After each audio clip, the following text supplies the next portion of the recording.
It was nice music. बहुत बढ़िया, बहुत बढ़िया. So good evening, everyone. I'm sure all of us have great time this Diwali and enjoyed lighting up all the candles and diyas and the rangolis, making rangolis throughout the time over the weekend, and meeting the families and greeting friends together. So it was a great time, and I wish each and everyone a happy New Year as well. We welcome a New Year from Diwali as well. So that is blessing from all of you. Thank you very much for joining today's session this evening. It's one of the critical session when we all about having the question, being chartered accountant, our fraternity friends, our people around us always ask the question that, is it the right time to invest? What is the right time to invest? So today we'll hear from our speakers of the day. As we all understand that the crisis emerging out of COVID-19 is no more just a health crisis, but has taken the shape of an economic crisis of enormous proportions. And this crisis has not only affected those who are infected by the virus, but the entire population, whether directly or indirectly. Among the biggest victims after those who were actually infected are perhaps the small investors who has put in their hard-earned savings in the equity market through mutual fund route or otherwise. And it's not just the stock market that have been hit. Conservative investors have also seen the settle fewer returns going forward, as the return on the fixed deposits, recurring deposits, and other fixed income have already gone down, and it is expected that interest rates are going to be lower in times ahead. In such a scenario, most of us face the question as when and what we should invest our saving now, and if we invest, what is the right time to invest, and what is the right portfolio to invest into, to get the better returns. So today we have an opportunity to hear one of the very pioneer of the profession, Mr. Prashant Jain, who is the CIO and executive director of SDFC Mutual Funds. So thank you very much, AGP World, for helping us to connect with Mr. Prashant Jain. And Mr. Prashant Jain, thank you very much for accepting our invite to address our members on such a important topic of investing. And this is something very, very important, and this is very, very close to everybody's heart. So I take this opportunity on behalf of the entire managing committee to thank you for accepting our invite to address our members. And without a further ado, I would like to ask our chairman, C. Anish Mehta, to give his chairman's address. Over to you, C. Anish Mehta, Chairman, ICAI Dubai Chapter. Thank you, C. Anurag Chaturvedi, Secretary, ICAI Dubai Chapter, for your very great welcome address. First of all, wish to greet everyone, all the members, our eminent speaker of the day, the people behind the organizing this event, and you can see a very nice frames and all. So thank you, all the people of AGP as well. Wish you a very happy Diwali, and the festive season has just started. There are many festivals will come in the months to go. So please celebrate all with joy and love and laughter. So I probably wish to thanks to all the members also for supporting for our initiative, which we have taken a month back, of distribution of gift hampers to each members at their home. As we speak, we have almost delivered 2,100 such boxes. And as we speak, only 2 of them are pending as of now. Rest all have been delivered. So it's been a journey and which we have completed successfully. But without the support and patience of members, this would not have been possible. So thank you very much for all those support. The second thing, we recently had a meeting with the Consul General of India here, Mr. Dr. Aman Puri, and me, Anurag and Rajiv went and met him, and we had a discussion. And one very nice suggestion he has given us, and for which we have already received a letter also. He wants the chartered accountant, since they are expert in the financial consulting, they should do something for the community. And therefore, they want some of our financial consultant to give pro bono services to the fellow Indian colleagues in Dubai through their Pravasi Bharatiya Seva Kendra. So they will require a couple of hours for financial consultants, and then people will approach them and they will give selfless financial consulting to the people who are need, whether it's related to the financial consulting or some legal advices, not pure legal advices, but how to approach the lawyer and what to approach the lawyer, something related to investments, something as basic as related to opening of bank accounts. So we will issue the circular relating to this, and we will invite interest from our dear members who wants to give this pro bono services to the fellow Indian colleagues and make some impact in the community. So please come forward for all your expression of interest once we issue the circular. Talking about the today's event, we all know that there was a lot of uncertainty, particularly related to the US elections, what will happen, who will come, whether Trump will be remaining or Joe Biden will come. Now that uncertainty is over, and we can see that the both Sensex and NSE are at all-time high. So other questions, it still comes whether it's still the right time to invest, or we should not, or retail investors should not invest and should wait for market to fall down, or it is such that we will never be able to capture if we don't invest now. So for that, as you all know, we have a notable speaker with us, and the most credible name in the industry, Mr. Prashant Jain. He is with us. And one of the members also have suggested that we must learn from him that how to fish rather than taking fish from him. So lot of key takeaways, please take from his speech, because he has wealth of experience with him. It's a wonderful opportunity for us to listen to him, and people are eager to listen to you. So without further spending time, I would like to thank our eminent speaker, Mr. Prashant Jain, to join us. And before we ask him to give his insights, I would like to request Harsh Gupta, the Senior Vice President of HDFC Bank for Middle East and Africa, to say a few words, and then we'll have a formal introduction, and then we will have the eminent speaker on the screen. Mr. Harsh Gupta. Thank you, sir. Thank you for providing this opportunity.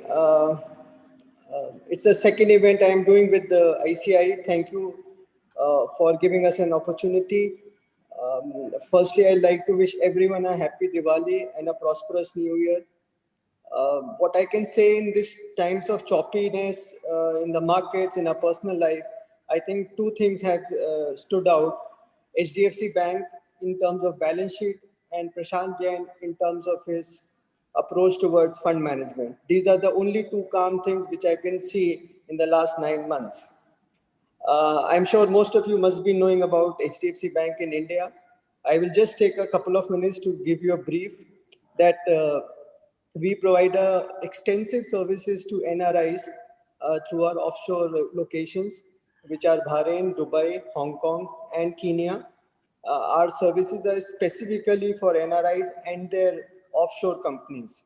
So apart from India, we give each and every financial services. Our group gives almost all the financial services. In offshore, we have a bouquet of services which are absolutely suited for NRI, and in terms of their individual capacity as well as in their for their professional capacity, including their companies. So right from the loans, right from the arranging investments across the world, there are many things which we can do. So I just want to take that small bit of time of yours. The other things I am sure that we'll be able to give it to you in detail if you want to know more about it, about HDFC Bank offshore services. Now I will just ask, that is from my side. All the best, and I'm also looking forward for this event. Thank you so much. Thank you, Mr. Harsh, for giving the insight a little bit about the operations in HDFC. As Chairman and Harsh mentioned about the investment, everywhere today, whatever the newspaper you open up, people are saying that the time to invest the sectors to invest. Mutual funds are around. So it's time for us to really take a very wise decision with respect to investment. And I think today's session will gonna unlock a lot of such possibilities with respect to investment opportunities and the ways to convert these opportunities into gains, definitely the gains. And to introduce our speaker of the day, Mr. Prashant Jain, I would like to ask Vice Chairman C.A. Sundar Nurani to introduce the speaker and do the honor, please. Over to you, C.A. Sundar Nurani, Vice Chairman, ICAI Dubai Chapter. Good evening, Anurag. Good evening to all the members and past chairman. Happy to introduce Prashant Jain. He's an Executive Director and Chief Investment Officer at HDFC Mutual Fund, one of the India's leading funds. HDFC Mutual Funds assets under management are in excess of INR 359,000 crores as of September 30, 2020. He has over 28 years of investment management experience.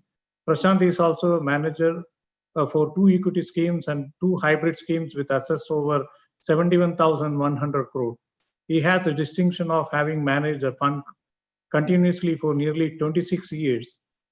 He has a master's degree in business management from the Indian Institute of Management, Bangalore.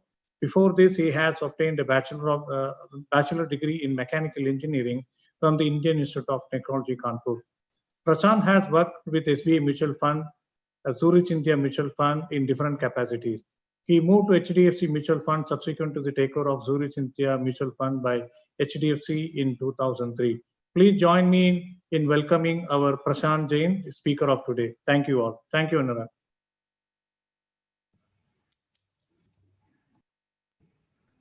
Mr. Prashant Jain. Good evening, friends, and it's a pleasure and privilege to be speaking with this very august gathering. And I thank you for giving me this opportunity to share some thoughts with you. I think the COVID and lockdown clearly are unprecedented, and I'm not getting into that because a lot has been discussed around that. I am working on the premise that there is no national lockdown again in India. I think chances of that are less, but nevertheless, that is the assumption I am making.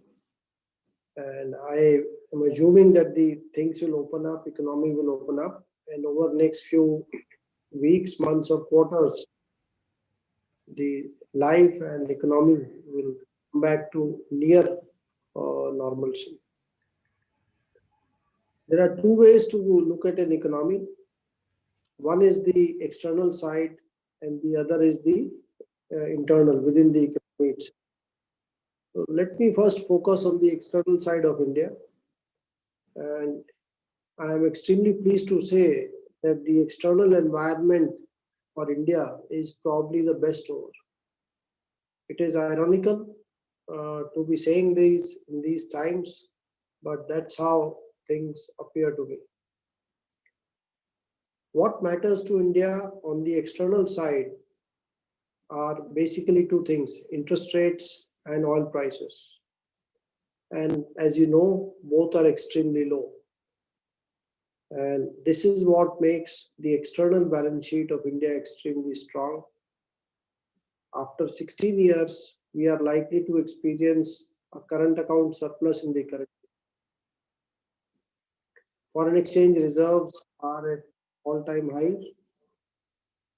And as if this was not enough, we also have a very conducive environment for getting a second shot at improving the manufacturing out of India. See, 3 things have happened when it comes to manufacturing. One, the Chinese costs have been going up over last 5-7 years. And manufacturing was shifting out of China into the neighboring countries. India was not getting a fair share of it, but nevertheless, that was pointing to the fact that China was slowly losing competitiveness. both because of rising labor costs and also because of better compliance with environmental standards. The association of COVID with China and the over dependence of the global supply chain on China has created an environment where the large buyers want to de-risk from China and they want to adopt a China plus one strategy. And there is a keen sense of urgency amongst multinational companies to do that. The third thing what has happened, what is relevant here is the border standoff between India and China. And this border standoff has created a situation where the government of India is working with a great sense of urgency to reduce dependence on imports and to increase our manufacturing. And so much so that we have come out with a very fairly large number of policy initiatives in a very short period of time, such as the PLI scheme, tariff, non-tariff based policy support actions, lower tax rates for new manufacturing units. So all in all, I think because of the current very favorable environment and the trigger of the border standoff, Indian government and this country is working like never before to indigenize or to increase our share of the world manufacturing. Given the very large market, given the very large economy here compared to our Asian peers who are much smaller economies, I think if we have a supportive regulatory framework, I see no reason why manufacturing will not improve in India. The reason I am stressing so much on this is because manufacturing for India is a very large and fairly long time opportunity which will help this economy to grow. Favorable balance of payments situation and also provide employment to lots of people. And employment is a serious issue in India. So I think to conclude this one part of the economic outlook, I think the external side of India is actually looking probably the best ever. And I know there is some pain in oil exporting countries, but at least for oil importing countries like India, it could not have been a better environment. Coming to the internals of the economy, I think this is where the challenge is. As you know, India is a low-income country, and the share of the bottom half of the households in the economy is just 15% of India's GDP. And this works out to roughly 25,000 rupees per month income for the domestic bottom half households. And many of these households are employed in the services segment. And the simple structure of the Indian economy to my mind is that when the top 5, 10, 15% of the households step out and they spend on services like eating out, traveling out, multiplexes, retail, shopping, holidays, etc. In this process, they provide employment to a very large number of families who are in the low to mid-income categories. And I think this is where the challenge is, because this large number of households with purchasing power are not stepping out. I feel that this is causing adversely impacting the incomes of a fairly large number of low-income households in India. We have seen fairly strong resurgence or improvement in lead economic indicators. Power demand in India is now growing on a YOY basis. Toll collections are back to normal levels, and even car sales are doing extremely well. While this is extremely positive for the economy, but I just want to leave a word of caution here that while car sales are doing well, the two-wheeler sales are not doing well. And this gives us some insights as to what is probably happening. See, cars are owned by just 10% of Indian households, and they are bought by the relatively better off households whose incomes have been probably less impacted But if two-wheeler sales are not doing well, it is probably hinting that the two-wheeler buyers of that segment is in pain. This will not matter too much in terms of economic numbers because bulk of the purchasing power is with the top 15-20% of the households. But it could lead to a socially challenging situation for some time. What is the real growth in consumption? I think we will figure out in few quarters because currently consumption demand could also be supported due to the pent-up demand and also the need or the desire to avoid public transport, and therefore the increased need for private transport could also be supporting sales of cars, etc. So while longer term, clearly there are reasons to be optimistic about India, but it is possible that in the very near term, the robust consumption demand that we are seeing right now may slightly taper off for some time. I think the second challenge for the Indian economy is on the fiscal side. And clearly, as you are aware, due to lockdown, severe loss of economic activity, tax collections in India have been severely impacted. And therefore, current year is likely to see fairly high fiscal deficits for the sector and state combined. Around 11 to 12% is what people estimate. What has happened in India, the government has not passed on the low oil prices to the consumer, and bulk of it has been retained by the government by way of higher taxation. And therefore, to that extent, the higher taxation has moderated the impact on fiscal deficit. I think next year should be a fairly good year for fiscal deficits, and they should come down quite sharply. So by next year, I would expect the economy to actually come back to fairly normal and healthy operating environment, both on the external and on the internal side. To summarize my view on Indian economy, India offers long-term growth potential, and it is the first time this year in last 40 years that the economy has contracted. I always used to say proudly that given our demographics, low penetration, comparative nature of the economy, even in a year like Lehman crisis, 9/11, tapering, Brexit, this economy grew. But the lockdown had a very adverse impact, and for the first time, the economy will contract in the current year. But given the strong demographics, the good demographics of India, the very strong external side, the very low interest rates in India, which make EMIs quite low and therefore improve affordability, given the low base of the current year, and also the significant reforms that have been carried out by the government, I feel the next year will actually be an optically very high year of growth, could be in double digits also, given the low base.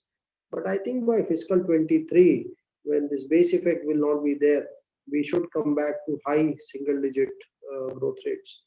And the export opportunity or the manufacturing opportunity, even for own consumption, is a fairly large and sustainable one. So that was on the economy. Now coming to the markets, and in this last 6-7 months, I think many people have been very surprised by the way markets have bounced back, and our views have been fairly consistent. And even if you go back and see what we said a few months back, we have been optimistic on the markets, and let me share with you why we have been optimistic right through this period when the economy is likely to contract. I don't think this is complex to understand.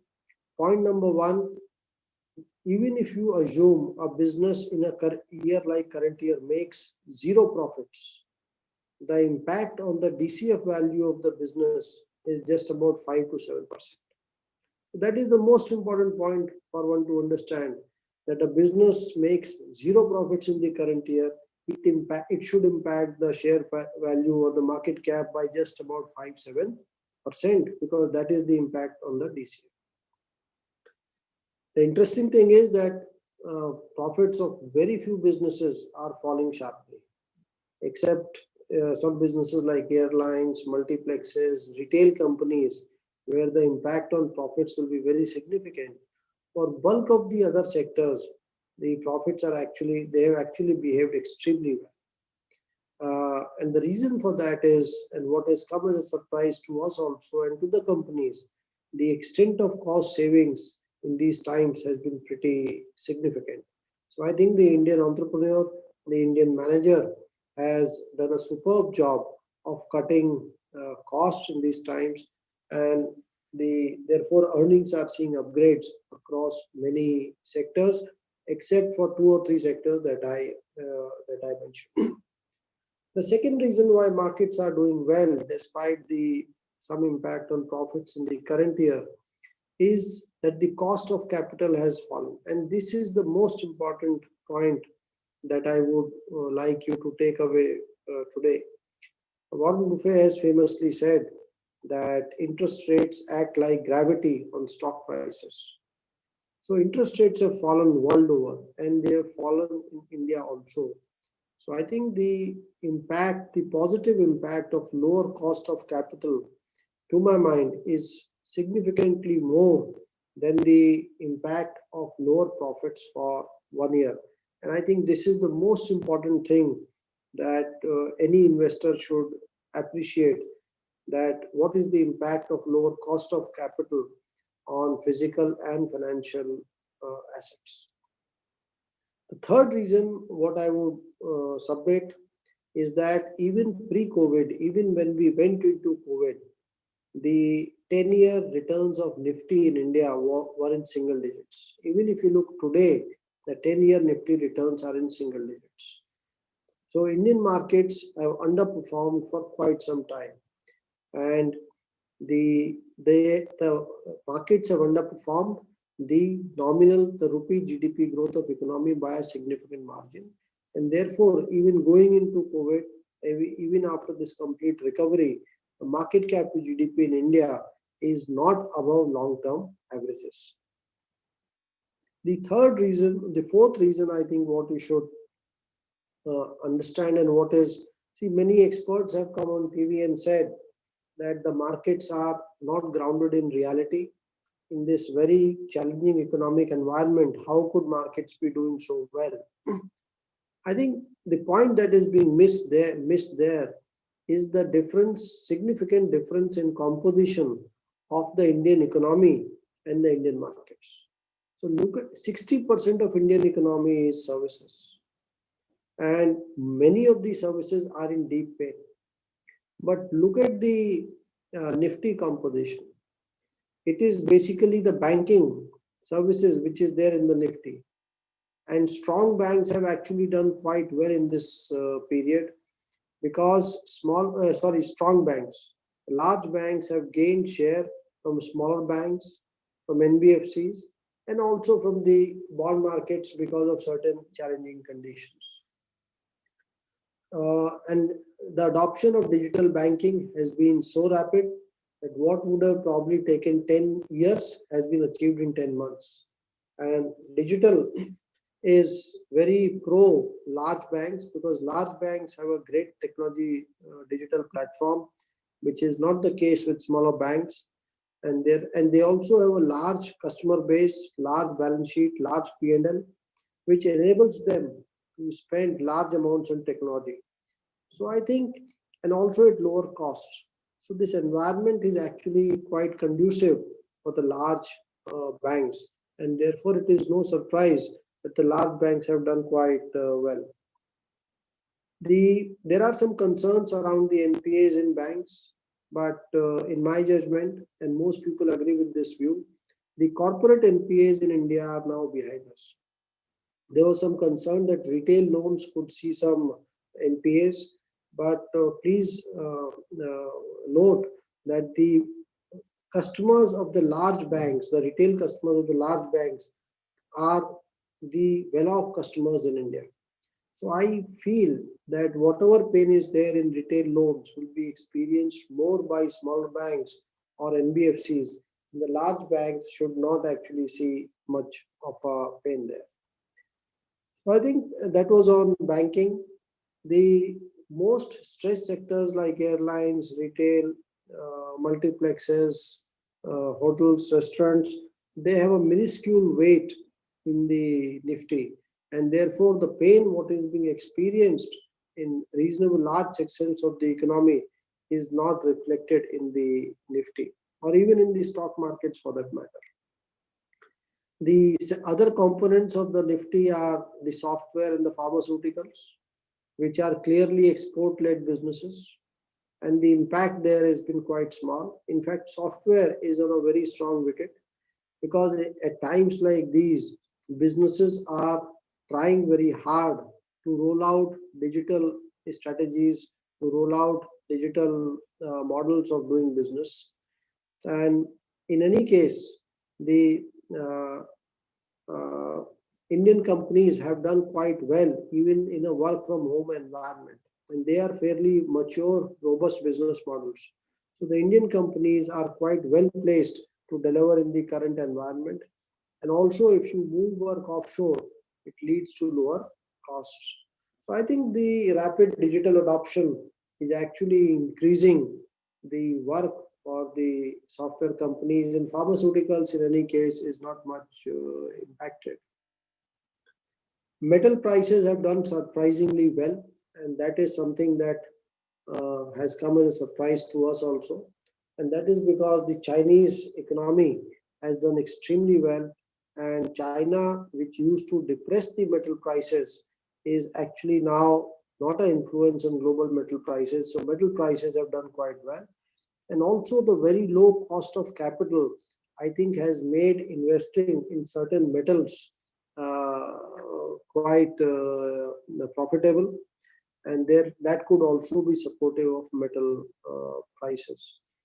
The other segments of the index are oil and gas and petchem refining, which again is not much impacted by the local economic conditions. So metals, refining, petchem, these are global businesses. So the pain in the local economy does not impact them much. The another component of the index is the consumption stocks, the FMCG, the and the automobiles. While clearly automobiles were impacted for 6-8 months very sharply, but there I guess the markets are looking beyond the current year, and FMCG is in any case, given the nature of the business, not much impact has been felt. So the simple point I am trying to make is that either the impact is very limited for a year, or the pain on the service economy is not translating into the uh, listed universe, because the different composition of the markets versus the economy. Almost a third or probably more of Indian index is actually globalized. These are global businesses. They are just based in India. And one third is banking, which, as I explained to you, this environment is very favorable, very conducive for the large banks. So net to summarize, I mean, I think if you look at where are we today, I think the markets are clearly not focusing on the current year, which is the right way to do. Markets are focused on the next year and the year after that. And if you look at it that way, I think these markets, to my mind, do not appear to be overvalued. And even today, the 10-year returns are below the nominal GDP growth rates. The coming to some thoughts around various sectors and how the markets are valued. I think these have been extremely polarized markets, and we have seen polarized markets even in the past. In 2000, it was basically technology which was driving the markets, and all other sectors were not doing well. Around 2007-8, it was basically NBFCs, real estate, and power utilities, which were the key leaders, the drivers of the market. And you may find it surprising, but in 2007, even FMCG and pharmaceuticals were out of favor, and you could have bought these companies for high single digits or low double digit multiples, and people used to find FMCG boring in those times. So while markets do get polarized once in a while, in the last few years, again, we have seen fairly polarized markets. And what is interesting to note is that the last 2 or 3 years, basically 5 stocks in Nifty have yielded bulk of the Nifty returns. And I'm sure you know what these stocks are. So this has been a difficult environment for mutual funds, because when 5 stocks out of 50 are delivering bulk of the returns, and these 5 are the index heavyweights.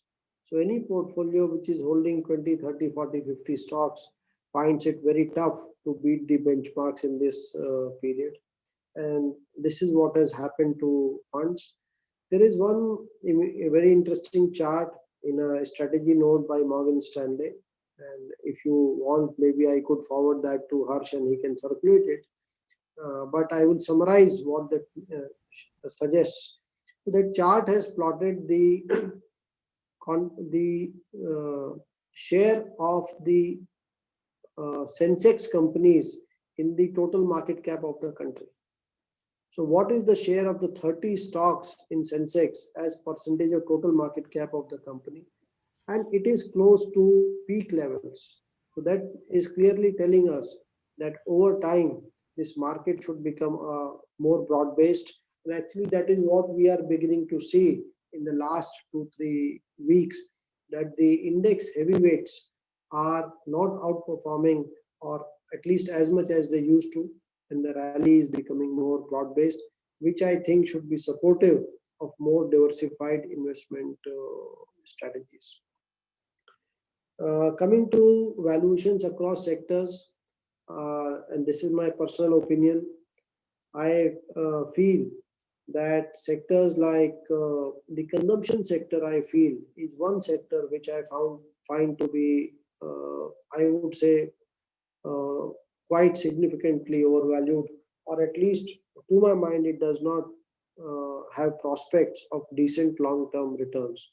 While it's a very high quality sector, but I have realized in investments that for a great business, if you significantly overpay, it is less likely to turn out to be a great investment. So while consumption is a growing theme in India, these are high quality businesses. They tick all the boxes except the valuations. And when you pay a 50 to 100 PE for some business, to my mind, it looks difficult to make money in that space. So that was one piece where I find there is overvaluation.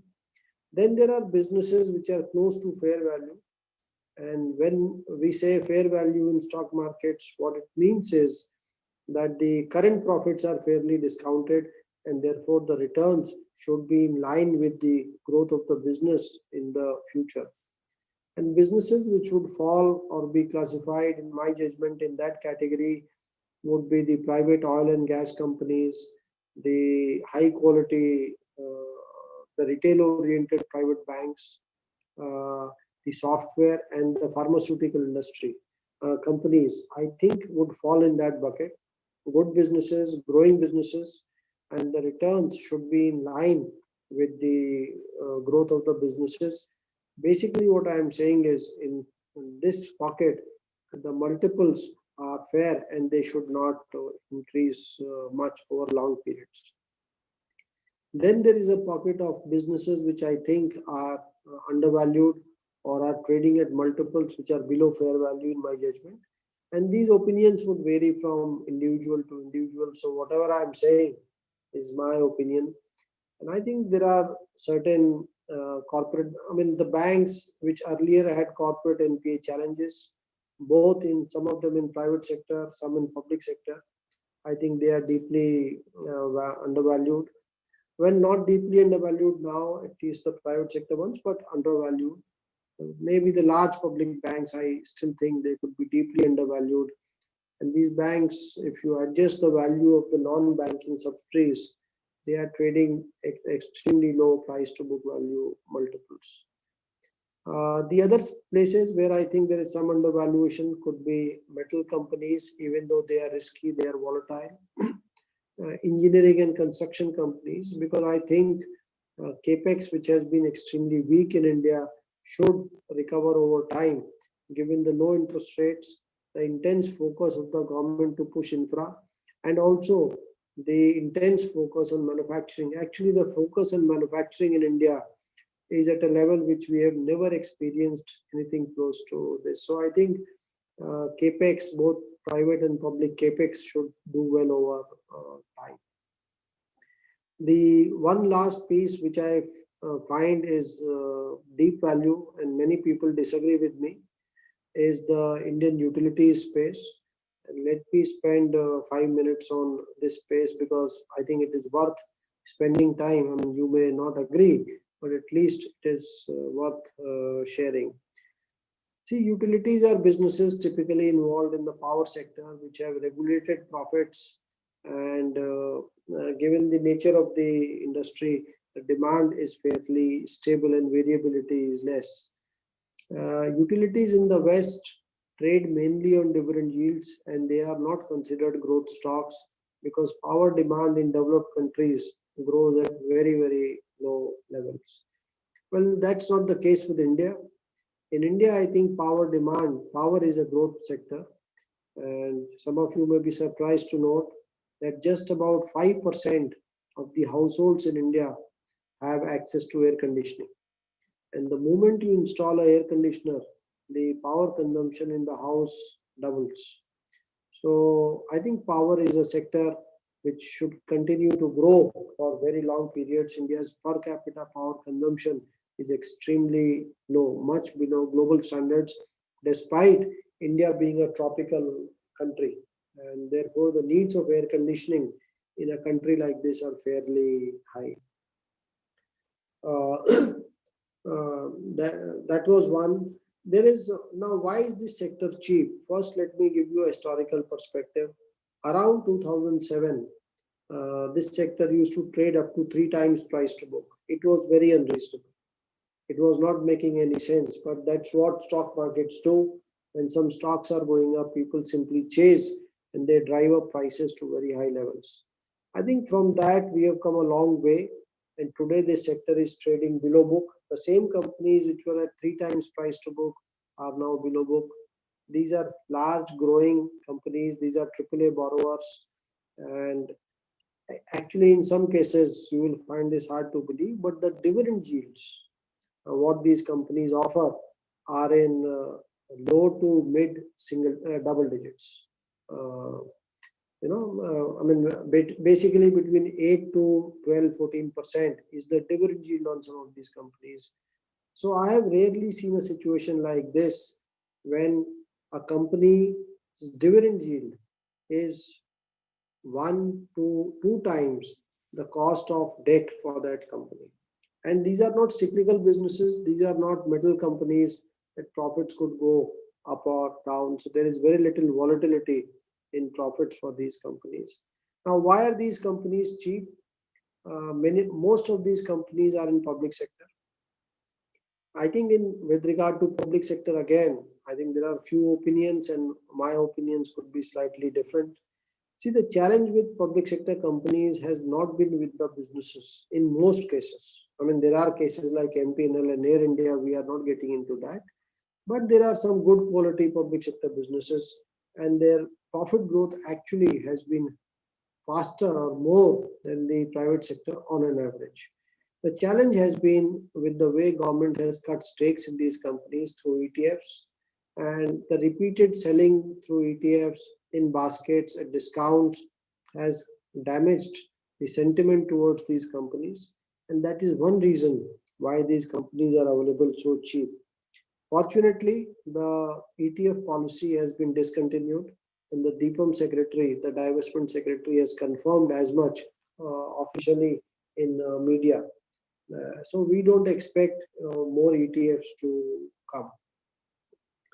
We are also seeing a change in the attitude of these companies. These shares are so cheap. As I said, the dividend yield is more than the cost of debt. So some of these companies are announcing buybacks. HPCL has announced a buyback. Engineers India has announced a buyback. And there are couple more NTPC has announced buyback because it is very economical for these companies to buy their stock back. So I think that is one indication that these companies are cheap.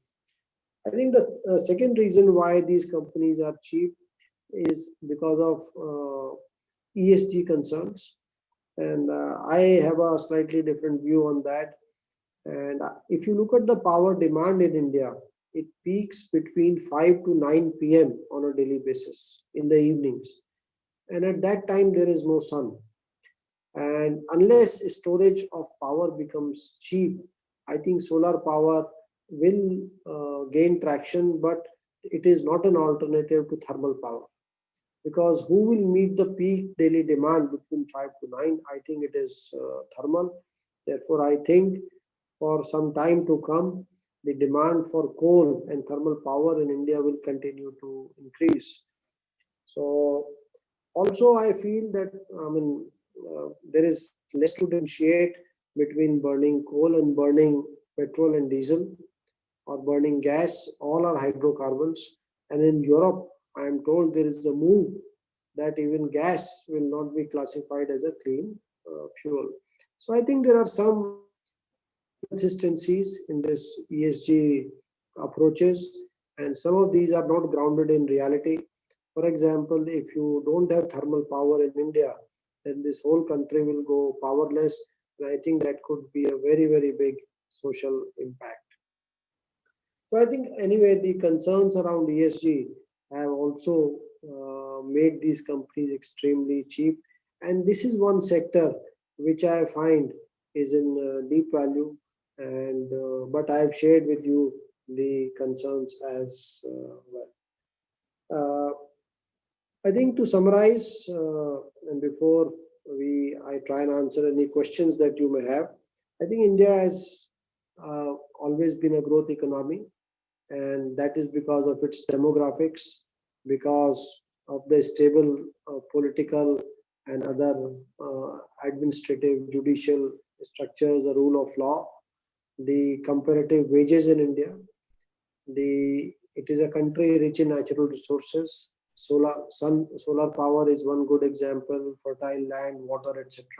Most minerals are here except oil and gas. So I think, and very low penetration of consumer durables. Just 10% homes have access to car in India, and only 5% have access to air conditioning. So these are some of the long-term growth drivers in India. I think this crisis of COVID has created a very favorable external environment by way of low oil prices and low capital costs, which is very positive for India. And also we have seen time and again that most of the reforms are carried out in periods of crisis. So you can go back for last 30 years, 40 years and look at the history of reforms, and you will find that they were virtually forced onto us. So I think this COVID crisis is not going waste in that sense. We have seen very significant reforms in India, and given the large manufacturing opportunity because of the reasons I discussed, I think the Indian economy will bounce back to growth and probably higher growth rates than what we have seen in the last few years in the days to come. And I think this country will emerge stronger and better and not weaker. The final point I would like to make here is that while everyone likes to time equities, believe me, short-term timing in equities is neither possible and nor does it impact wealth much. I mean, who could have imagined that COVID will happen? Who could have imagined markets will fall so sharply? And who could have imagined markets will bounce back so sharply? So I think markets always, we are smarter when it comes to timing with hindsight and seldom with foresight.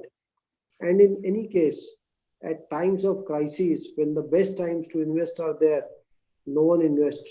And that is what human psychology is. So what I have understood in my career thus far is that think long-term, number one, because short-term is in any case extremely uncertain, especially with equities. They are a long-term asset class. And two, focus on valuations. think long term and focus on valuations. I have rarely come across a situation where good businesses remain perpetually overvalued or undervalued. Just like water finds its own level, stocks also find their own level. But sometimes, yes, it could take few years. Cycles in stock markets are 6 to 8 years typically, which is much longer than the investment horizon of a typical investor.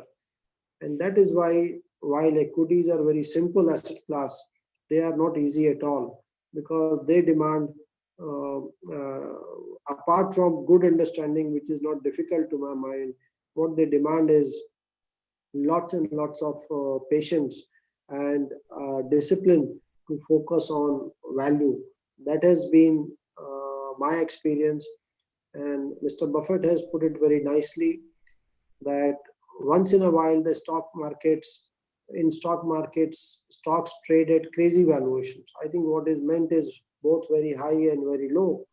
And I think it's meant very low valuations. And what Mr. Buffett says is at times like these, all we do is buy these stocks and sit on them. And that's how me and Charlie Munger have become rich. So I think focus on valuations, and this has not let me down. It has tested patience for sometimes years on an end. But in the end, if you buy a decent business, growing business, and don't overpay for it, the wealth creation by stocks is actually phenomenal.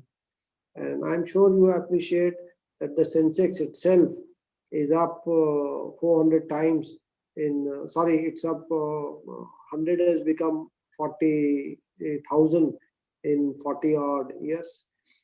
I think the key to investing with stocks is to think long term, and that's when compounding works.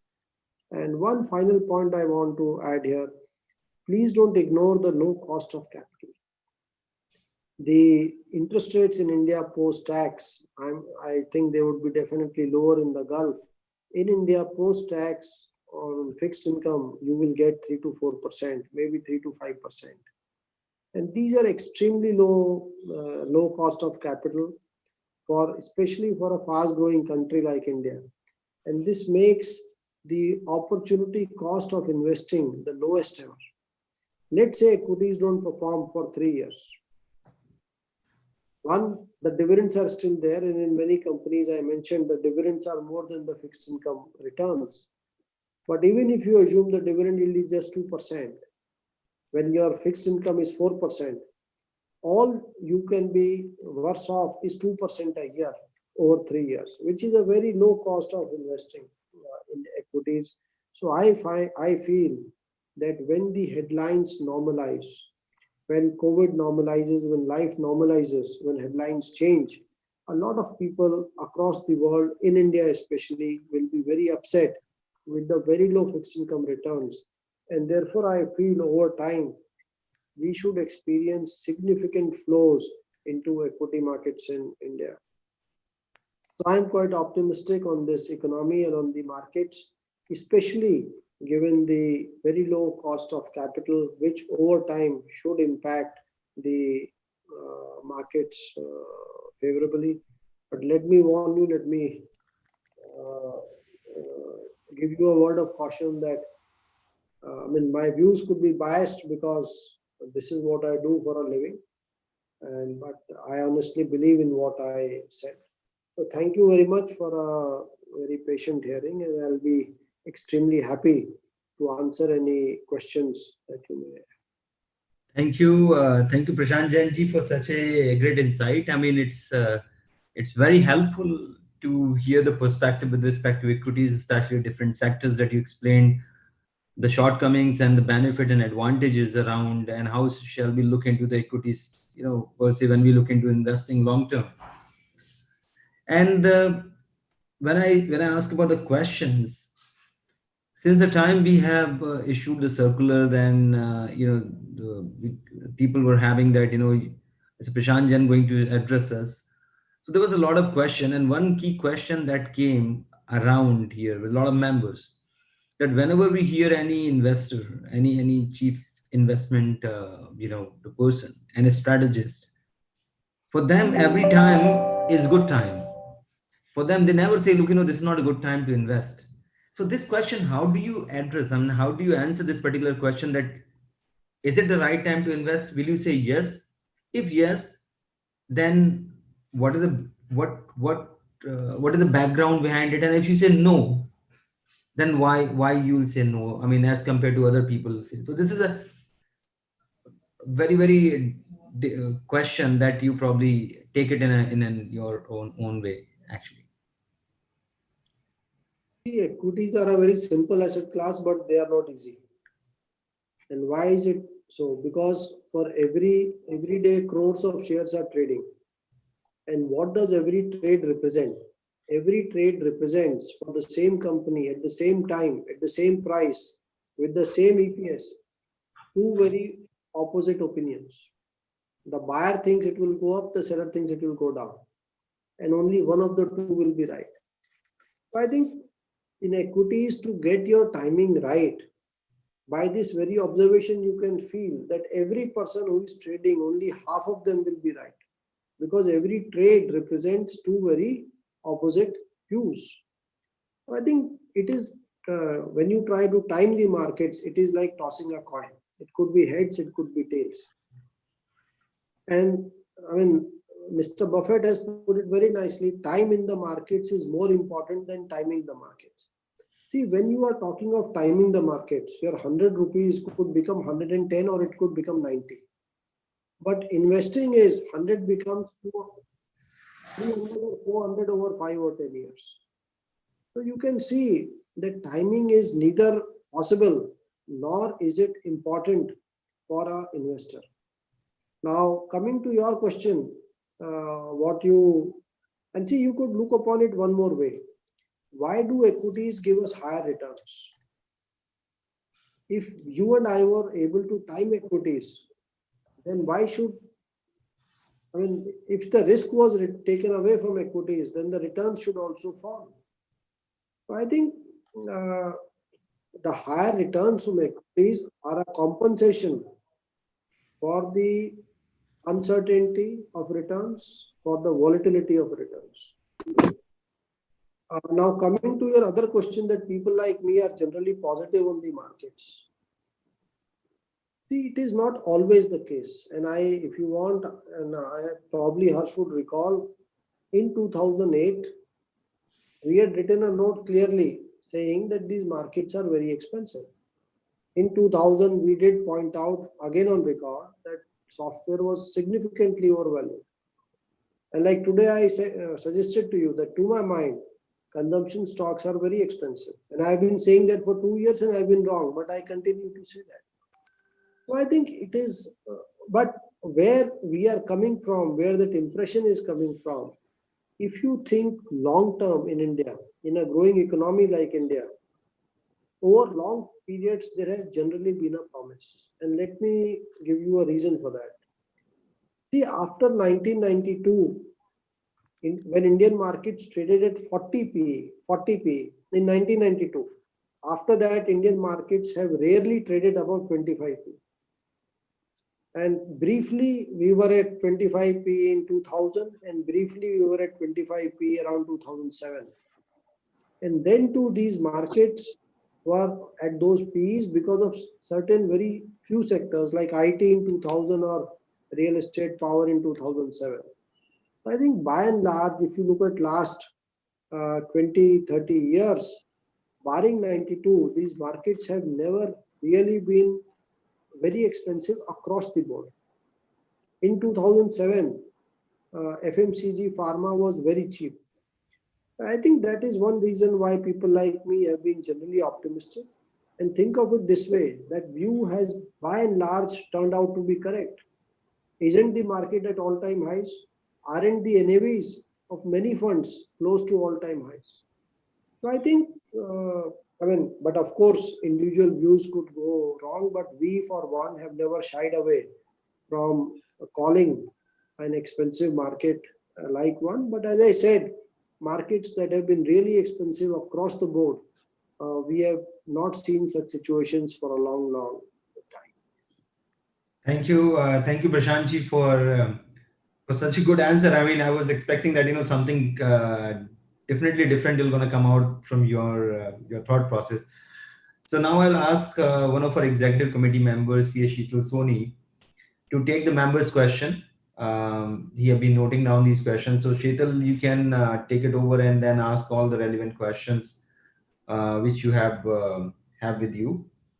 Yeah, Thank you, Anurag, Anurag. both Sheetal and Rajiv has the questions because there are a lot of questions on the chat box. Yes. So one by one they will take, and then if members have specific questions, we'll take that also. Absolutely. Okay, thank you, Anish and Anurag and Mr. Prashant. Thank you very much for sharing your wisdom. And I must say that it has been one of the wonderful experiences that I had. One of the things which you mentioned, the time spent in the market is more rather than the timing the market. And one person which I follow on Twitter, he wrote one thing which is quite relevant as well before I go to the question. It's fine to be an investor or a trader, but be like one and behaving like other is only creates wealth destruction. So this is very important for people to understand that we have to be more like an investor rather than a trader if we don't have the traits of a trader. So I will ask, before I go to the question, I'll ask one raised hand from my friend Dhaval Jasani. So Dhaval, please go ahead with your question. Just one second. No, I think there is no raise hands right now. You Yeah, can go ahead. He's there. I have unraised it. Dhaval, you are Yes. unmuted. Please go ahead. Good evening, sir. Thank you very much for your insights. And just to pick up from one of the articles where we could find HDFC in September opted to exit from large caps like Reliance and all, and then finally came down to mid caps and small caps. So a shift in the view 2 months back towards a long-term strategy. Could you please help us and elaborate there? Thank you. Whenever you read these articles in media, I would request you to please check the underlying data more carefully. Because every month some fund house will either sell something or buy something. And but please also appreciate that this company, what you mentioned, over last 3-4 years, it is up 4-5 times. And please go back and check who bought it 5 years back, 3 years back, and who is buying now. So I think 3-4 years back, people were assigning a negative value to Jio.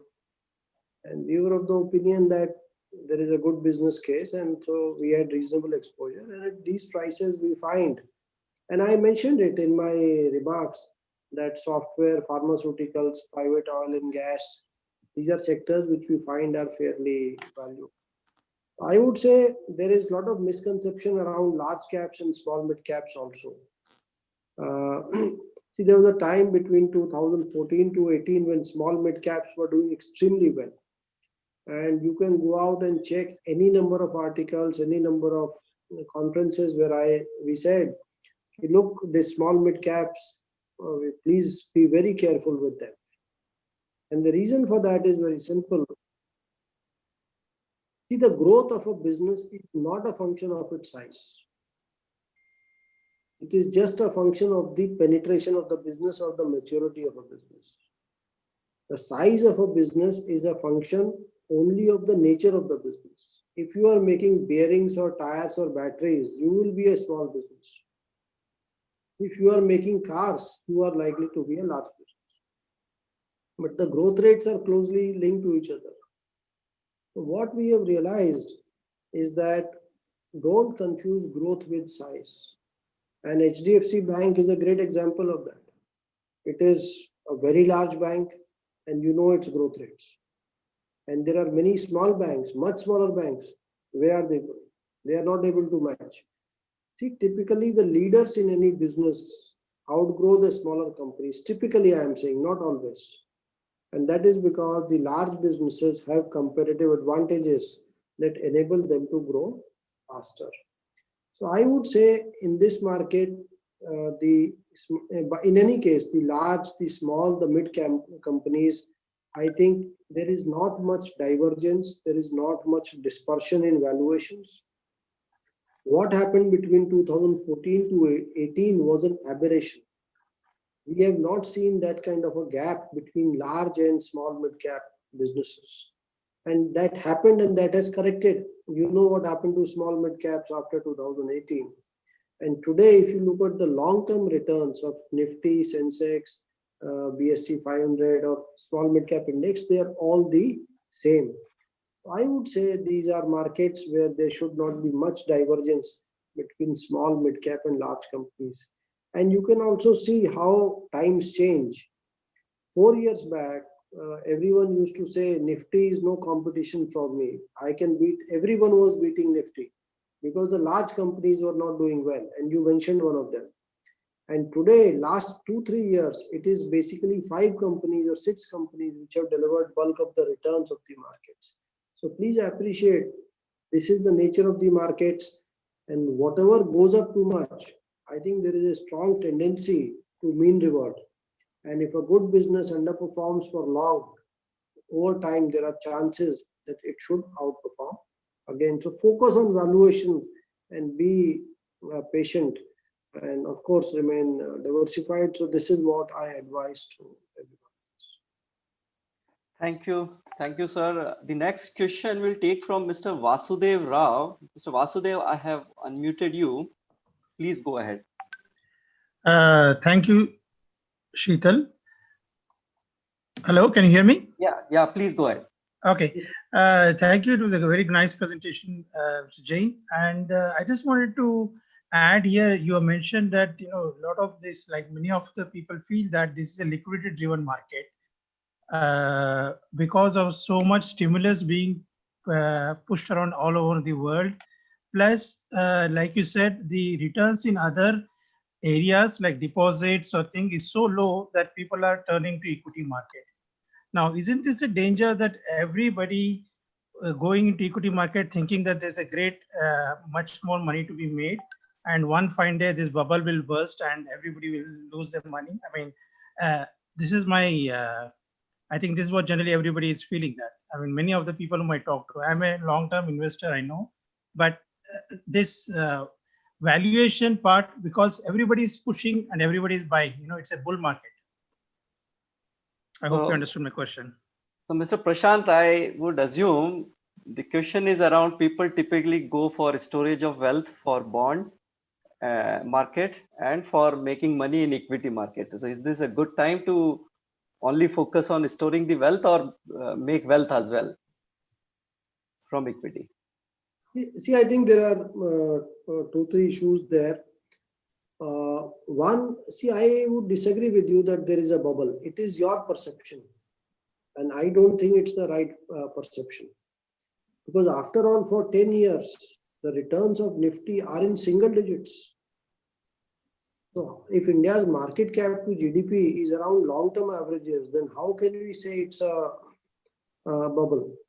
If you can buy very large companies, stable companies, leader companies, growing companies with dividend yields, which are more than what these companies would borrow at, I don't think you can call that a bubble market.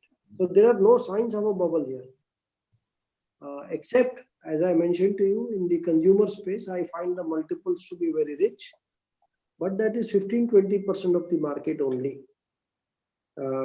And these are very high quality businesses. The second, you said everyone is buying. Where are people buying? You look at the mutual fund figures, and mutual funds have been experiencing redemptions for last several months. So people feel it's a market is very high, and that is what I said, that because the economy is in bad shape for the current year, because of the headlines, people think the markets are going up and something is wrong with the markets. And that's why people have been redeeming.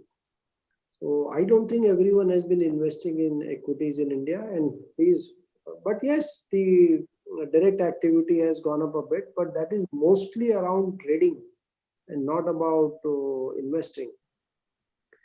I think the third, I would not agree to that market.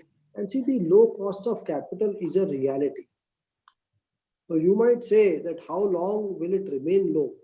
And that I don't know the answer. And if you ask me what is the risk, I would say the biggest risk to markets is the extremely low interest rates in the US, in the West. As and when they reverse, it could have some impact on India. So that is the biggest risk, but I am sure it will not happen overnight and it could remain low for 2 years. And also in India, we are nowhere close to yields being zero. The 10-year rate in India is still 6%. It has moved between in last 20 years between 5% to 10-11%. So it is low, but it is not close to what is happening in the West. Now, coming to the other point, what Sheetal mentioned, see, what I would suggest is something very simple. And how much to invest in equities is a very simple, I mean, I'm moving on to the domain of Harsh and his colleagues, but let me give you my 2 cents on this. Ask yourself 2 simple questions. What is that portion of your wealth which you don't need for the next 3, 5, 10 years? What is that portion of your wealth on which you can tolerate volatility? Because equities are always volatile. And this portion of wealth, what can be spared for long periods, where you can tolerate volatility, is your risk capital. And this, I would invest in equities, provided equities are not materially overvalued, which to my mind, Indian equities are not. Unlike India, if you look at US, the market cap to GDP in US is close to all-time highs. But I am not an expert on that, so I would not like to comment on that. The other part of your capital which you feel you cannot tolerate volatility on, which you cannot spare for long periods, is your safe capital. And that you should invest in fixed income instruments, and you have to be a price taker there. Whatever the returns the markets offer you, you have to be satisfied with that. And you should not take more risk just because interest rates are low, because the primary purpose of fixed income is to control risk and not to grow your wealth. So I don't know if that helps you, but that is what I feel around that issue. Thank you. Rajesh this side. Thank you. I'll just take one here. Yeah, please. Thank you very much for giving a good insight. I think risk word is getting attached with a lot of people, where they say risk hai to ishq hai. So that web series has created a lot of different aspect in the stock market and the industry, I can say. I'll pick up few questions which are coming in from the chat window, which is one is your take on defense sector, real estate, and anything to do with pharma now. There are some specific sector level queries which are there. If you can give some perspective, that's what coming from the audience. See, I would turn that around and say, ishq hai to risk hai. Risk hai to... But see, good investing is about getting good returns with low risk. If you jump from a 20 floor, there is no reward, there is only risk. So I think risk is a very misused term, and it means very different things to different people. So one is the perception of risk and one is the real risk. So I have seen time and again in stocks which are going up for many years, irrespective of the value, the people perceive risk to be less.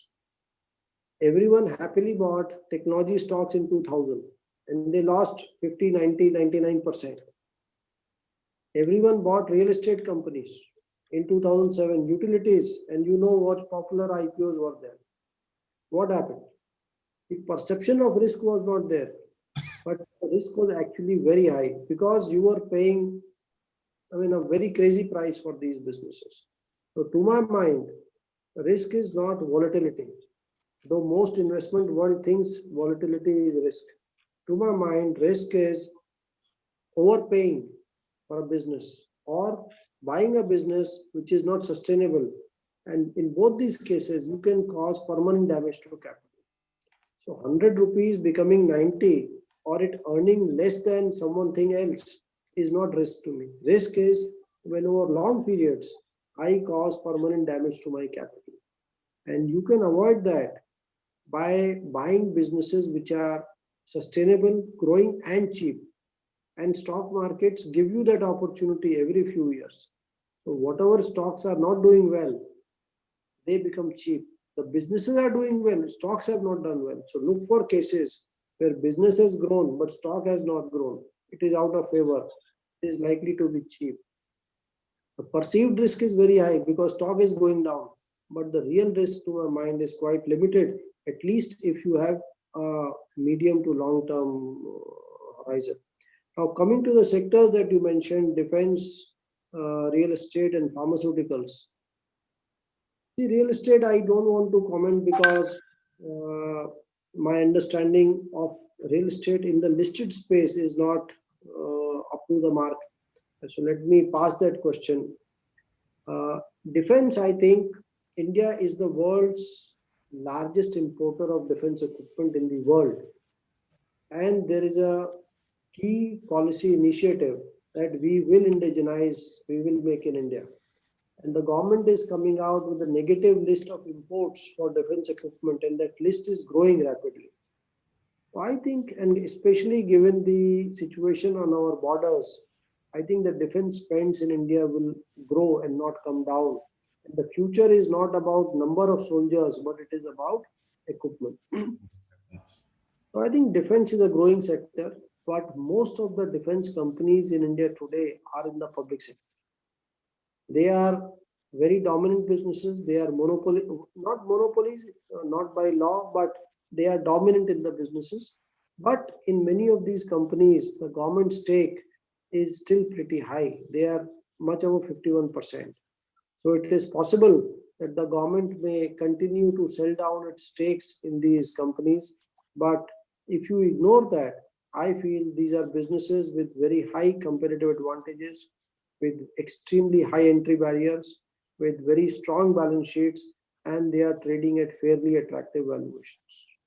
The risk also I have explained to you. Coming to pharmaceuticals, I think it's a business where Indian companies are globally competitive, just like the software sector, especially in the generic space. And however, it is very difficult to discuss this as one sector because most companies have differences from each other. It is not a homogeneous business. But generally, I find this sector, and I had mentioned this in my opening remarks, is fairly valued, which means return should be in line with growth rates. In this sector, I think it makes a lot of sense to buy multiple companies because the risks faced by individual businesses would be significant, and effective diversification across a basket of pharma stocks would be the right way to invest. Unlike in consumer companies, the risk is less, but here either regulatory risks or risks around individual molecules succeeding or not doing well could be there. Therefore, generally, I would advise you to remain more diversified across a number of companies in pharmaceuticals. Thanks, Prashantji. These questions were from Chitranjan, Girish, and Tosif. So thanks, Chitranjan, Girish, and Tosif for asking this question. One leading question just on that only, like we have seen the valuation methodology is changing way ahead, different than it used to be. I'll just talk about e-commerce companies where they are making losses, they don't have assets, but the valuation are mind-boggling. So how we relate to this, point number one. And second, what we have seen in the international market, especially in US and other, I'll say European markets, where short selling is becoming a game plan on an analysis basis. And we have seen one big story in the UAE also on the short selling, like Muddy Water, which came from a report and suddenly the stock market went into. In India, it's not very legalized to do that kind of activity. So what do you think? Do we have some players who are not reporting the right numbers and hence the playing with the stock market very badly?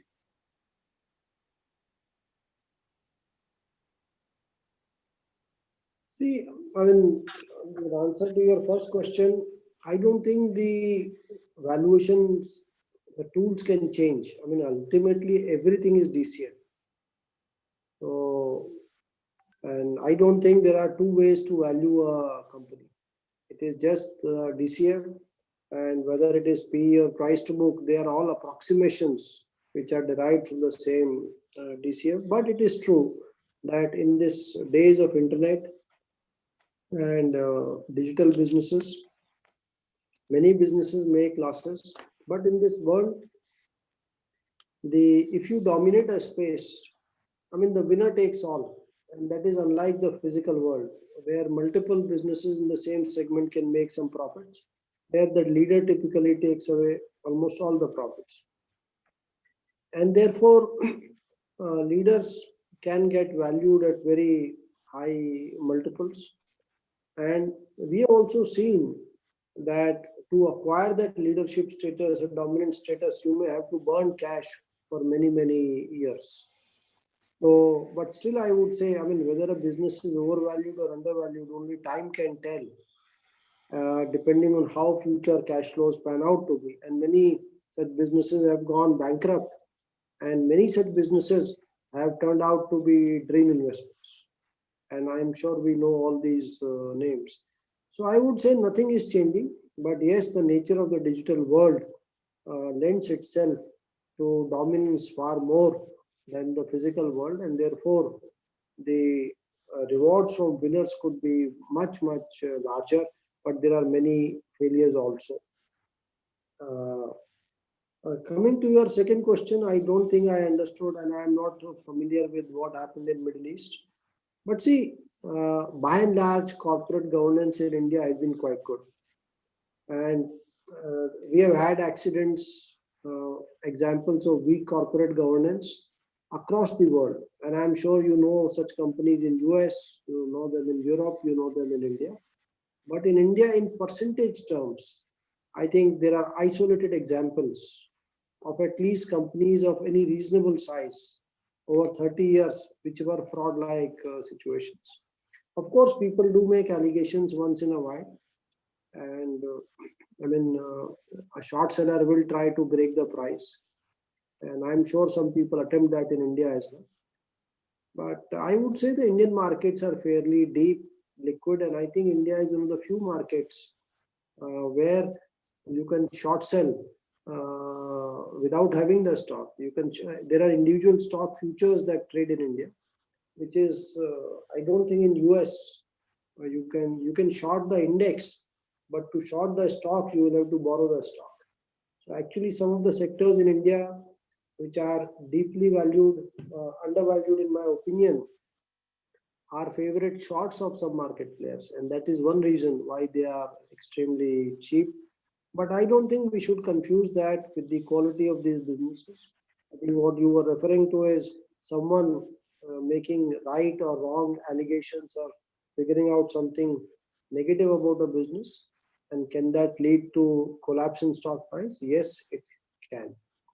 But I think such cases in India have been few and far between, and there are no such examples that come to my mind presently. Thank you, Mr. Prashant. In fact, as we say, हीरे की परख जौहरी को ही होती है. So how to be a jolly? One question that is coming in the chat box is to, how to find attractive companies at a good valuations, right? I mean, it's easier said than done. Would you mind recommending some books, some ways to learn the tricks of the trade? I will narrate a story to you. When I was a child, I was visiting my grandparents, and I went down to play, and there was a vendor who was selling violins made of wood. So I stood next to him, and he gave me one violin, and he said, "You pay me so much for it." So I said, "Look, I don't want the violin. I want to know how to play it." So you know what he did? He took that tokra and kept it on my head, and he said, "Come walk with me." So the answer is, I mean, see, I can't. There is no magic wand here. I can't give you two books because billions of people have read the same books.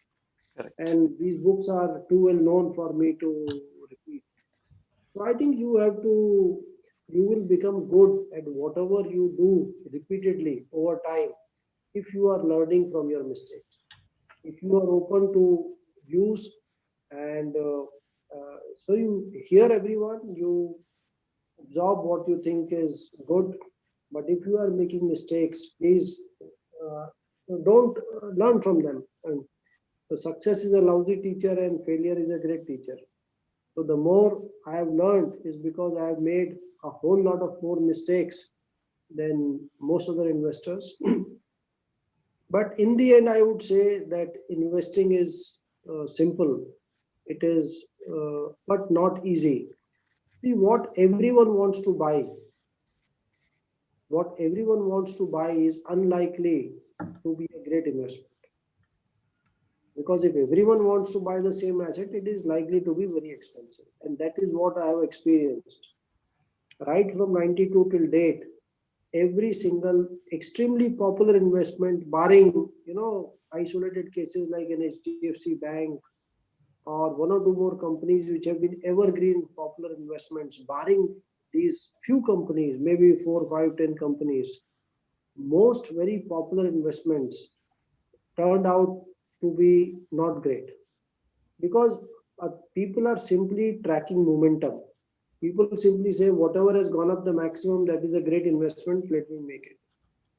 They are not focused on the value. They bought the same at 20p, they are buying the same at 40p, 60p and 100p also. On the other hand, companies which are not desired by anyone because their stock prices have not done well, if the businesses are good, they are likely to be the winners of tomorrow. And I gave you some very simple examples.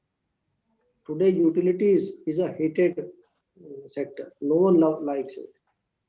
But the reality is the power demand in India will grow for many, many years. And I gave you a very simple example. Between 5 to 9, there is no sun. The solar power can produce during the day, but during peak at evenings, you need thermal power. So these are growing companies, dominant companies. The bond markets gives money to them between 3.5 to 6%. And if you buy their shares, you can get between 8 to 15% dividend yield.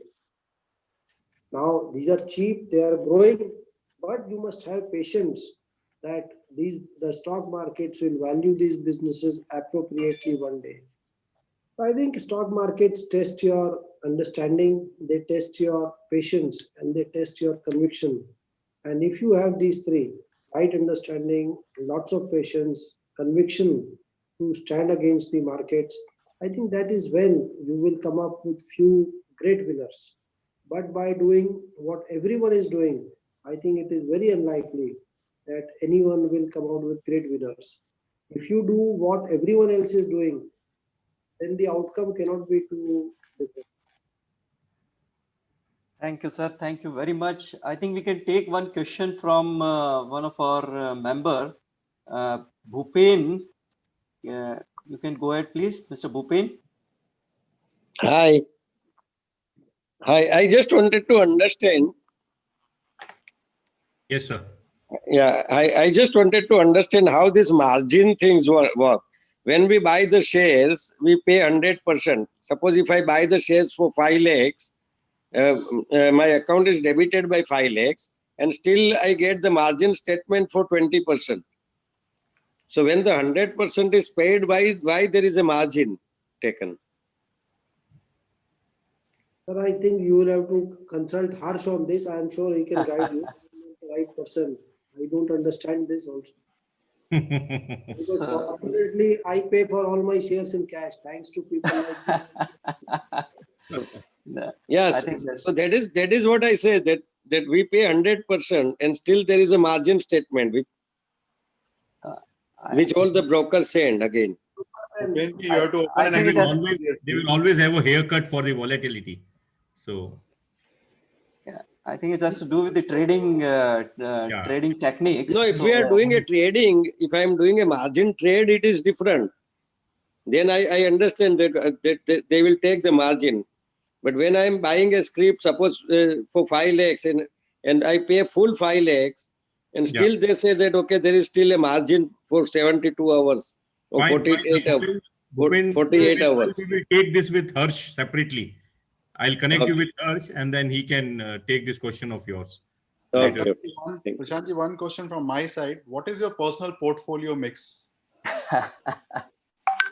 Not HDFC. Your personal portfolio mix. So that becomes a learning for all of us, maybe. No, I think it's fairly open, and I don't want you to follow what I have done, but I'm happy to share what I do. I have never invested in fixed income, and all my savings are invested in my own funds for 20-25 years, and I just keep on investing whatever I save. And of course, some part of the wealth is in the stock options of the company, but that's all that I have. Nothing. Prashant Saab, Shreyansh is with us, who is your diehard fan, Shreyansh Shah. So he's revealing your secrets that Prashant ji is only fund manager who invests majority in his own funds. Data is publicly available. There are, fortunately or unfortunately. So I think that we'll end with these last two questions. One, Rohit Sharma has one question, so he can ask. And then last, if everyone permits, I will ask. Anish, I'll just add one thing here. Yeah. Only a best halwai will eat his own sweets. This may not be right also. No, definitely, because Prashant ji know what he's making. So it's pure and hygienic. So that's why he's eating. But it is always said, halwai apni mithai taste nahi karta hai. नहीं, यहाँ पे करा boss ने. Rohit, please go ahead. Hi, Mr. Prashant. Thanks for your insight. My question is related to generic and API industry. Right now, from last 6 or 7 months, you see that there is almost 3-4 times or almost 2-3 times the valuation of these companies has already capitalized. I just want to know, however, it's backed by their good result and expectation. How do you see for further upside for these companies or industry particularly? No, which company you said? API and generics or formulations, pharma sort. API. API, yeah. Pharma, see, these are companies which you cannot generalize, because these companies have very different business models and the outcomes are also different. And that's why I said you must remain diversified. This is one sector. Yeah. But I would say, this is one sector. In general terms, in my opinion, the large caps are cheaper today than the small mid caps. Yeah, I do agree for that point. Yeah.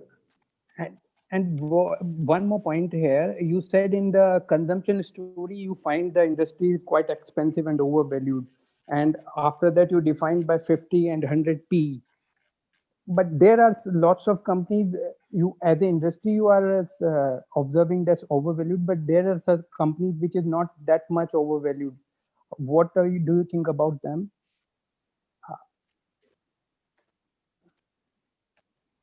No, I don't think I followed your question. You said for consumptions in India, you think this is overvalued already, right? And you after that defined the overvalued by like 50, more than 50 PE or something like that. But there are some companies there which is not that expensive, not like 50, but yeah, 25 to 30, that range. What do you think about them, that particular company? See, if you can find a good company, growing company which is strong at 20, 25, 30 P in a under-penetrated consumer business, I think it would be a good investment. But to be honest, I am not able to find such companies in this market, companies that have some pricing power. Yes. See, ultimately, everything is getting consumed. But a consumption company is typically where you carry some pricing power. And I am not able to, but maybe if you have found something, it could be good, but I don't think I can comment on individual or specific. Yeah, do it. Thank you. Thank you, Mr. Prashant. Thank you so much. Thank you. Thank you, Prashant Rohit. Prashant Saab, you have raised very good point. Ishq hai to risk hai. So I just want to go back into that. Like earlier, when people used to buy stocks like Dada Kharide Pota Barte types, Infosys ka agar 100 shares le liya to aaj crorepati ho gaya. So that policy still hold good, or जैसा आपने बोला इश्क है तो risk है, तो time पे बाहर आके और फिर वापस एंटर करना चाहिए. Yeah, I don't think there is any hard and fast rule about that. And see, when Dadaji bought and Tata sold and he made a lot of money, it did not happen in all cases. Neither to all Dadas nor to all shares. Dadaji probably bought 100 shares, 100 companies, 50 companies, and 5 of them turned out to be so large that even if the other 90 were lost, you still made a lot of money. And that is the power of compounding. So if you buy a good growing business that does not take more capital, and over time, I mean, if you bought Hindustan Lever or Colgate 50 years back, we all know what has happened. Or if you bought Infosys 30 years back, that is one. And I think this only highlights the power of compounding. And that is what Mr. Buffett has also done. He has bought some great businesses and held them for very, very long periods. And they continue to grow, and he has done very well with them. But I find, I mean, the truth is somewhere in between. Right. 95 to 2000, it was IT which made huge amount of money. 2000 to 2008, it was old economy which delivered very good returns. 2008 onwards, I think FMCG, pharmaceuticals have done extremely well. And so I think these are cycles that I find that businesses do get overvalued, they do get undervalued. And sometimes we have been able to add value by moving across sectors. And if you bought utilities in 2007, it was a terrible investment. You have held it for 12 years and still you have not made any money. So I would say, I mean, generally businesses that are competitive, that don't shut down, that don't lose money, that continue to grow over long periods, they will turn out to be good investments, even if you overpay for them. And the best example of that is, even if you bought Sensex at 4,000 index at 40 PE in 1992, today, when it is 40,000, you have still outperformed bank deposits because businesses grow over time. So I think it's a decent strategy, but if you can move out of businesses which become overvalued, I think you could add a little bit to your returns. Great. So, Thank you. So your take on 2020 to 2025, which sector?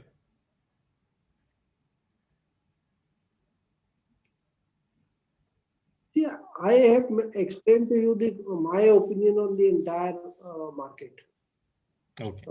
And businesses that are overvalued or undervalued. See, I don't think equities is about buying a multi-bagger. And many people, they make a mistake. See, people who are hunting for multi-baggers, they are not very successful investors. Why? Because if you get one multi-bagger, what will you do next? You will again hunt for the next multi-bagger. And I have seen people who made a lot of money, but they were not able to hold on to it. Because either they were lucky or they were not. See, equities, I think, is about controlling risk. And it's about compounding your wealth over time. How do you control risk? By buying businesses that are sustainable, number one. By buying businesses that are not seriously overvalued, at least. If you get a high quality growing business, it could be overvalued with a 1-2 year perspective. You could hold on to it. Over 10 years, it will still be great. So don't significantly overpay for a good quality business. And third, remain diversified. Remain diversified across sectors, across companies. I mean, whether you own 10 or 30 companies is a matter of opinion, but don't put all your eggs in one basket. And coming to the second point, if you bought Lever in 1995, for 10 years you made zero money, roughly. So even a high quality business which is overvalued, you may not make money. If you bought pharmaceuticals in 2014, today after 6 years, you are down 60%. Not because the business is bad, but because it was overvalued or future performance was not up to expectation. I think observe these things that the hard fact about equities is that they will not make you rich at a young age. They will make you very rich by the time you are old, and by the time These are excellent tips. Excellent tips. Thank you very much. but it is better to die rich than to die poor. It's Anish, it's for your potas rather than you. So, Let me enjoy. Anish, if you permit, I'll ask one last question if it's okay. If Prashant ji permits, because he has to. Prashant ji. Sure, one last question. Yeah. So in fact, it's two. I'll take undue advantage here. One is related to Indian expats, right? NRI segment. You know, you mentioned that India has kind of consistently underperformed global markets relatively. And while we as an expat and NRIs, our cost base and our inflation factor applies more from the dollar perspective or the global based perspective rather than India perspective. How do you see our asset allocation vis-a-vis India, investor who is in India, whose cost base is also in India? That is question number one, right? And how do you see, investing in emerging equities compared to, the developed market equities from a point of view of NRI investor? That is one. The second thing is, there's an active debate about, in Western world, particularly in mature markets, about diminishing role of active fund managers, and the role of active fund managers getting reduced, and passive investing is becoming quite a topic, right? And active fund managers are consistently underperforming the passive strategies. So how do you see that particular thing evolving in India as Indian market matures? I think both are good questions. First one, I don't want to answer too much because I don't understand much outside India. And when Sita ji crossed the Lakshman Rekha, you know what happened. So I don't want to. I don't understand that. But I will say this much, that in a low oil price environment, and in an environment which is moving towards solar energy, in 5 years or in 15 years, when storage of energy becomes cheap, India will be self-sufficient. Because your cars, your trucks, your trains will run on solar energy. And India has huge amount of solar energy. So this will make up for the lack of oil in India. If that happens, I think it will happen. Oil may spike up for a few years because in this low price environment, you may not invest enough. Who knows? But if you believe in that environment, I think the future for India should be pretty bright. Because but for oil, India is a current account surplus country. And I think for the first time I am seeing in India, the government is standing firmly behind the business. What is PLI scheme? It is giving cash subsidy to the businesses. It has never happened before in India. So I think that border standoff or whatever has done good to India, I find. So I think the future here is reasonably bright. So I think why I'm saying this is because the currency will be an important part of your asset allocation. So if you look at the stable oil prices, low oil prices, and at a time when India starts to just make for itself, forget exporting to the world, if we just start making our own mobile phones or TVs, whatever, we will save a lot of money. So the balance of payments in India would be quite favorable. So currency may remain stable. And you know it that India is either the world's fastest or the second fastest growing country. So I see no reason why you should not invest in India. And I gave you many examples where the dividend yields are more than the bond yields. But I would still say this is a very challenging environment for most people. outside India, especially because interest rates are close to zero and equities are not cheap. Whatever metrics you look at globally, top down, market cap to GDP or whatever, things appear to be quite expensive. And it has to be the case because when interest rates are zero, then how can financial assets be cheap? So I don't think I have any easy answers to that. I would still be guided by that safe and risk allocation. Now, coming to your second question about active managers, see what you are saying is right. That active managers last few years have underperformed. It is new to India. Earlier we used to outperform. Last few years have been challenging for 2 or 3 reasons. And one, as I mentioned to you, 5 stocks have delivered 100% of Nifty returns.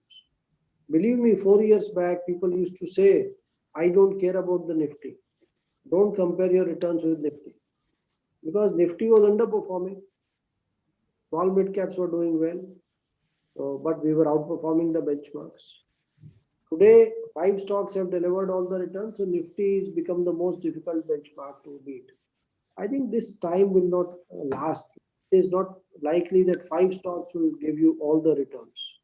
And please believe me, I mean, it's obvious the tech stocks in India are not the tech stocks of US. We are software service companies. We are not Facebooks and Google and who dominate the world. I don't think the growth rate of growth companies, I mean, the growth stocks here, so-called, is vastly different from the other sectors. So I think these markets will broad-base themselves. The second reason why active managers have underperformed is because the 10-year returns of index, 3-5-year returns of index have been extremely low. When your returns are 6 to 8% and your cost is 1 to 2%, it becomes a fairly large part of that cost. That is the second reason why we have underperformed. And over time, as returns improve, I think that hurdle will become less. The third reason why funds have underperformed is because small mid caps have done quite poorly in the last 2-3 years. And most active funds have a higher proportion of small mid caps than their indices. And fourth, which is some of us have made choices which have not done well. Like I mentioned to you, utilities. They are cheap, but they have become cheaper. So I think these are phases of the market that will pass, and our funds have underperformed even in the past. 2007 actually was one of our worst years because we were not exposed to the utilities of infra space. I think this will pass. But anyway, see, only time will give you the answer to this. But what is clear is that not all managers will underperform. And what is also clear is that not all managers can outperform because the returns of the market are equal to the total returns of all participants. And mutual funds, unlike others, have expenses to contend with. I think let time give you the answer to this. But anyway, see, I am 53 or 54. This question is more relevant to someone who is in his 30s and wants to you have played your innings on that front. So with that note, thank you very much. Thank you, Sheetal and Rajiv. Thank you, Sheetal and Rajiv. I would request members to just be there with us for 3 to 5 minutes. We need to do formal vote of thanks, as well as there is a nice video which AGP has prepared for the entire event. So with this, may I request our treasurer of the ICA Dubai chapter, Mr. Hari Kishan Rakawat, to propose formal vote of thanks. Mr. Hari. Hi, good evening, everyone. First of all, I would like to thank Mr. Prashant Jain to accept our invitation and for sharing his expert views on the Indian economy and stock market. Thank you, sir, for your few tips as well. I also extend my sincere thanks to Chairman Anish Mehta for selecting this hot topic at the right time, and also thank the entire managing committee for all their coordination and support for this webinar. Now I thank our principal sponsors, Danube, Tally, Lulu, Shura, our platinum sponsors, AGMC, Preston Menon, MMJS, Century Financial, Clyde & Co, IFCO, CRIF, Dun & Bradstreet. I also thank our media partner, Khalij Times, institutional partners, Delhi Private School, and banking partner, Bank of Baroda.